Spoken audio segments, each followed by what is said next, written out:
Hello, and welcome back to Full Moon Film Buff. This is episode 12, and this time we're going to talk about The Return of the Vampire from 1943. I'd never seen this before. I rented this on Amazon Prime, and this was a treat. Let's talk about the prominent crew and cast. The film was directed by Lou Landers, written by Randall Fay and Griffin J., with makeup by Clay Campbell. Lou Landers is another extremely prolific director who worked for almost every studio of this era. The most interesting tidbit I could find about Clay Campbell is his impressive collection of actress lip imprints. He had over 1,000. On to the cast. Bela Lugosi plays Armand Tesla, aka Dr. Hugo Bruckner. Frida Inescort plays Lady Jane Ainsley. Nina Folk plays Nikki Saunders. Roland Varno plays John Ainsley. Miles Mander plays Sir Frederick Fleet. Matt Willis plays Andreas Orby. Adela Nesmith plays Elsa Walter. Gilbert Emery plays Dr. Walter Saunders. Leslie Dennison plays Detective Lynch. William Austin plays Detective Gannett. We've already discussed Bela Lugosi and Nina Folk before, so we'll start with the newcomers. Frida Inescort had a job as assistant to the first woman to take a seat in the British House of Commons before she turned to acting. She came to Hollywood in her 30s after a decade on stage in Broadway. She spent her later years fundraising for multiple sclerosis research, which is the disease that ended up killing her. Roland Varno appeared in Der Blue Engel, The Blue Angel, with Marlene Dietrich. During World War II, he joined the OSS and added Japanese to his English and German language skills. I wish I could have found out more about Matt Willis, as I really enjoyed his performance here as the werewolf Andreas. William Austin's biggest claim to fame is that he portrayed Batman's butler, Alfred Pennyworth, in a 15-part serial in 1943. Before his performance, Alfred was portrayed in the comic books as fat and with no facial hair. After William's performance, Alfred's appearance in the comics was changed to look more like William. You probably recognize that Alfred today. A historical tidbit.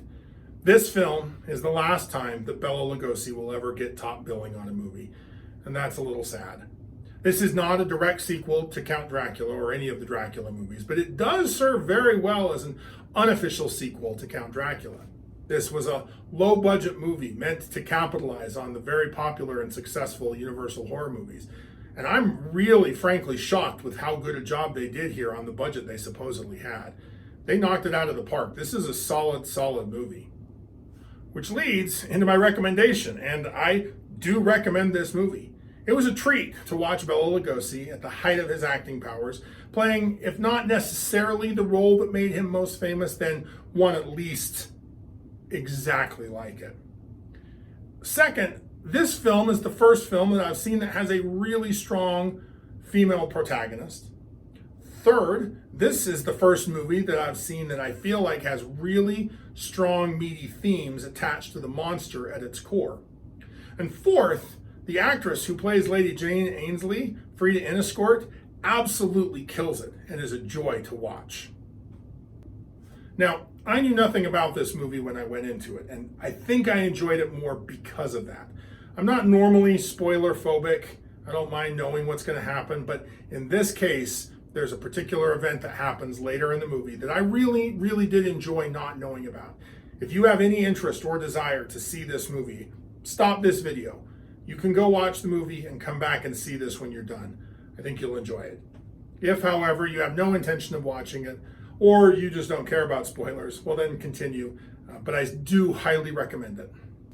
I am still going to report the synopsis in case you haven't seen it, or in case the details are fuzzy. In the waning years of World War I, a vampire stalks London. Lady Jane Ainsley cares for the latest victim at her sanitarium. She collaborates with her mentor and colleague, Professor Walter Saunders. They're baffled by an odd case that seems like anemia. The vampire infiltrates the clinic, but his previous victim has died, so he turns to Professor Saunders' granddaughter, Nikki, instead. Saunders realizes a vampire named Armand Tesla attacked both victims, not that Tesla. He shows Lady Jane the puncture marks on their necks. The pair explore nearby cemeteries looking for the vampire's crypt. They uncover the casket and pound a stake through Tesla's heart. A werewolf serving the vampire arrives too late to stop them. Neutralizing Tesla cures the werewolf, whose name is Andreas, of his curse, and reverts him to human form. 20 plus years later, in the midst of World War II, Scotland Yard detective Sir Frederick Fleet reads the recently discovered account of these events, recorded by Professor Saunders. Sir Frederick informs Lady Jane that he must charge her with murder if the body they staked was alive at the time. Lady Jane explains that the thing that they staked was an 18th century vampire named Armand Tesla, and not a human. Sir Frederick is not a believer. Lady Jane tells her now-grown son John about the whole affair. She is certain Sir Frederick will find that Tesla's body has not decomposed, proving he is in fact a vampire. The pair decide to conceal this information from John's fiancée, Saunders' now-grown granddaughter Nikki, to avoid reawakening the trauma of her previous attack. Andreas has become Lady Jane's lab technician in the intervening decades. A bombing raid exposes Tesla's coffin. Two bumbling cleanup crew workers find Tesla's corpse with the metal spike still in his chest. Believing the spike to be shrapnel, they remove it and rebury the body. That night, the vampire claws its way out of the ground and begins to plot revenge against Lady Jane. The first step is regaining control of his slave Andreas. Andreas resists, but in the end, Tesla's will is too strong. As the Wolfman, Andreas finds a new resting place for Tesla. Under orders, Andreas murders Hugo Bruckner, a scientist who recently escaped the Nazi concentration camp and came to England to work with Lady Jane. Tesla impersonates Bruckner. Andreas can now switch human and werewolf forms at will. Perhaps he always had this ability. This is just the first time we're seeing it. With Tesla's body missing, Sir Frederick closes his investigation for lack of evidence. Lady Jane throws an engagement party for John and Nikki. She locks Saunders' manuscript in a drawer. Tesla arrives as Bruckner and charms everyone except Sir Frederick. Lady Jane gives Bruckner, Tesla, free access to her laboratory and sanitarium. The manuscript is stolen and left for Nikki to find. She reads it and is reminded of the attack from her youth. Tesla attacks her that night and brings her under his mental control. She's unconscious next morning with puncture marks on her neck. The workers tell Lady Jane about the body with the spike in the heart. She informs Sir Frederick, who dismisses vampires as fantasy. He does assign 2 cops to trail Andreas. Andreas transforms into a werewolf and fights them. They barely hold him off. They recover a bundle containing the personal effects of the real Bruckner. They report all of this to Sir Frederick, who remains a skeptic. Sir Frederick's confusion grows when a lab analysis of the evidence found in the drawer where the manuscript was stolen reveals wolf hair. Tesla preys upon John. John is found unconscious with puncture wounds. Nikki believes she has become a vampire due to Tesla's suggestions. Sir Frederick and Lady Jane visit Bruckner's hotel room and find all the mirrors have been turned to the wall. They also find a ring which belonged to Tesla, and Lady Jane deduces that Bruckner is Tesla. Sir Frederick and Lady Jane confront Andreas about Bruckner and the manuscript. As he begins to transform, Andreas escapes. Sir Frederick assigns the same cops to follow Tesla, but the vampire uses his mist powers to avoid them. When Tesla arrives at Lady Jane's estate, he confirms her accusations and gloats he will turn Nikki and John into vampires. Lady Jane brandishes a cross, warning Tesla that the power of goodness will defeat him. Tesla vanishes. Tesla commands Nikki to come to him. Lady Jane convinces Sir Frederick they must follow her to discover Tesla's current crypt. Nikki meets Tesla and Andreas in the cemetery. An air raid occurs and she faints. Andreas attempts to carry her to safety, but Sir Frederick shoots him. He and Lady Jane must take shelter from the bombing. At the ruins of St. Matthias's church, Tesla tells Andreas he has outlived his usefulness and orders the werewolf to die. Andreas crawls into a corner and finds a buried crucifix. Andreas remembers Lady Ainsley's words about goodness being stronger than evil. He frees himself from the vampire's power and reverts back to human form. He attacks Tesla, brandishing the crucifix. A bomb strikes the church. Andreas drags Tesla into the morning sunlight, killing the vampire. Andreas dies of his bullet wound. Nikki tells Sir Frederick and Lady Jane that Andreas saved her life. The transformations are not the big draw here. It's a serviceable series of dissolves. The makeup is noticeable, and it allows for the actor to speak clearly through a mouth of pretty impressive teeth. Additionally, like the universal makeup job, the eyes are left mostly untouched so that the actor can emote through them. We need to be able to see Andreas's mental state, see him fight Tesla for control of his own will. This film completely jettisons most of Universal's werewolf lore. No full moon, no wolfsbane, no silver, none of that. But it does stick to a historical werewolf lore that's pretty interesting, and that is oftentimes in history the werewolf was viewed in the same light as witches, and that is that they were servants of some dark, low power. Usually in history it was the devil or a demon or something like that. Here it's a vampire lord, but in many ways it's the same condition. The werewolf in this story is a corrupted soul. We don't see how or why Andreas ended up in this condition. Did he willingly enter into this bargain at some point? Was he tricked? Was his mind just dominated by Tesla at some point, who needed a servant? We don't know any of that. All we know is that Andreas chooses to be good. When Andreas is freed from the vampire's control, he's grateful to those who have done it. He doesn't want to turn back. Now, you could argue that even in his, quote, free years, he merely traded one master for a new mistress. But we do see him thank her in a way we never really see him thank Tesla for being his servant. And in the end, when he has the choice, he chooses Lady Ainsley and her goodness. In those last moments, he makes the heroic choice, and I think that's pretty neat. So I said before that this is the first film that we've watched as part of this project that really embraces a metaphor for its monster, and that metaphor is the war, more specifically bombing. Tesla is presented clearly as a creature of war. We only ever see him active during World War I or World War II. Now, clearly he was active before that, but in this movie, those are the time periods we see him. He's also very closely associated with the bomb, with bombing raids in particular. He was raised from torpor because a bomb uncovered his grave. He's protected from being found by bombing raids that keep making it impossible for people to follow him. He represents the random strike out of the darkness that a bomb was. You're sitting safe in your home. Suddenly, boom, a killer's there. He also hides in a bombed out church. You can also somewhat protect yourself from a vampire by keeping your window drapes closed so that he can't see you. It seems to dull his hypnotic powers. So, just like a lot of Londoners keeping their windows covered firmly so that the German bombers wouldn't see them and know where to target them, that works against the vampire here. Now, obviously, it's not a perfect metaphor, and that's always the case. They're never exact one-to-one metaphors. For example, Sir Frederick clearly believes in the war, but he doesn't believe in vampires and werewolves. So it's not perfect, but it's pretty strong. What's also interesting is that this ends up casting Andreas as the harbinger of the bomb. Andreas goes out and spies on the targets, bringing information back to the bomber planes that know where they need to drop their bombs to do the most damage. That's the role that Andreas plays in this movie. Now, he doesn't want to do this, but it's just a fact of life. He is the whisper, he is the whistle as the bomb falls out of the sky, letting you know it's coming.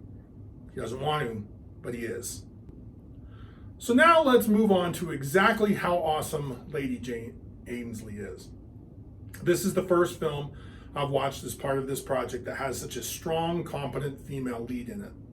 We never hear about Lord Ainsley. We don't know who he is. I suspect he probably died during World War I, given everyone's ages, particularly John's age. It makes sense that Lord Ainsley would have been a soldier, an officer fighting in the First World War and died. That makes Lady Jane a single mother, a scientist, someone who runs a charitable sanitarium, someone who is assisting in the smuggling of scientists out of Europe and out of Nazi control, and she still manages to find time to fight the creatures of the night. she's impressive. No other way to think about it. She never loses her cool. She never panics. She always has a plan. She always is thinking about what you can do, what the next move is going to be, and overall is just absolutely on fire. I also find it interesting that this film did not include a romantic subplot for Lady Jane, and I think it's interesting to talk about maybe some of the reasons why. First, the film is better for not wasting time on a romantic subplot. It's a tight 70-minute runtime, and quite a bit happens, and they can get away with that because there's no romance going on, except for the brief little engagement party with John and Nikki. But there's no distractions for Lady Jane. She's in this fight. I also wonder if the protagonist of this movie had been male, if they would have shoehorned a love interest in anyway. Perhaps if this is Lord Ainsley instead of Lady Ainsley, then they would tweak the ages a little so that Nikki is now Professor Saunders' daughter and not granddaughter, and there's a romantic relationship between Lord Ainsley and Nikki, and they just write John Ainsley out of this in particular. There does seem to be a real desire to do that, and so it's interesting when it doesn't happen because it's noticeable for its absence. Now, I think they could have added a romantic subplot if they really wanted. Sir Frederick is just about the right age to be a romantic interest for Lady Jane. They just never think of it. I wonder how much of that is because if they make a romantic subplot, I think it would have been very hard for them to not accidentally stray into making the male romantic partner into the lead of the movie. And there's just not room for that. Lady Jane is the protagonist and Tesla is the antagonist, and that's the primary relationship that this movie wants to focus on. Another first for this movie is this is the first time we've seen a really intelligent werewolf. Now, that's not to say that the other werewolves we've seen have been stupid. Werewolves have always displayed a level of cunning, the cunning of the hunter, right? They're good at tracking and hunting and finding prey and killing it. But this is the first time we see a werewolf who can talk in his werewolf form, who has control over his own actions. Well, Tesla obviously controls him, but he can hide. He doesn't have to attack the first thing he sees, like we've seen with so many of these werewolves that just come out killing. He can be sneaky. Most of the werewolves we've seen have been openly aggressive. They attack the first person that they see. They don't sneak around. They don't wait for a particular target. This one does. And I think that's really important because it gives the moral choice that Andreas makes at the end of the movie more weight. If he's just an animal, if he just has an animal's cunning, then his lashing out at Tesla is nothing more than an injured animal seeking to hurt the closest thing to it. But because he can think, because he can reason, because he expresses a will of his own, even if it's been dominated by Tesla, it makes him breaking free mean all that much at the end. Which again, doesn't mean that Andreas is in total control of his life. We see him first under the mental control of Tesla. Even once he's been freed, he merely trades a master for a mistress, although he does seem to be grateful, but she continues to tell him what to do. She continues to direct him as her lab assistant. Later, he fights against Tesla's will, but it doesn't take long for Tesla to reassert that dominance, bring his servant back into the fold. And the only time that we see Andreas actually make a choice and fight against the person who's exhibiting control over him is that final scene with Tesla. It becomes the climax of the movie and the climax of Andreas's arc. It's a tragic one because Andreas is going to die in that scene. He makes essentially one real meaningful choice, but it is a choice to be a hero. And a really fun consequence of this is it allows our antagonist, Armand Tesla, to execute a nearly perfect plan. He's won, right? He has got Nikki. He has attacked John. He thinks John is dead. That's about the only thing he's wrong about. He thinks John died. He's hidden. The bombs have protected him. They have covered him. He's going to turn Nikki into a vampire. He's going to leave. He's won. What gets him is his complete contempt for his servant, his inability to even think for a second that Andreas might throw off the shackles of his mind control and act as his own independent person at any time. It's great. I had not seen this movie, so I'm at the end scene and I'm like, how's this going to happen? Is Sir Frederick and the cops just going to come busting in and we're going to get some late minute scene about how they saw lights flickering at the church, or they heard weird sounds, or Sir Frederick is now all of a sudden a believer? No. Armand Tesla has won. Andreas stops him because he chooses to be a good guy. So in conclusion, really recommend this one. Check it out if you get the chance. Next episode, we're going to talk about The Undying Monster from 1942, so I hope you come back and join us. If you like lycanthropes, like and subscribe to the channel. Share. Keep an eye on the moon and a silver bullet in the chamber, and we'll see you next time.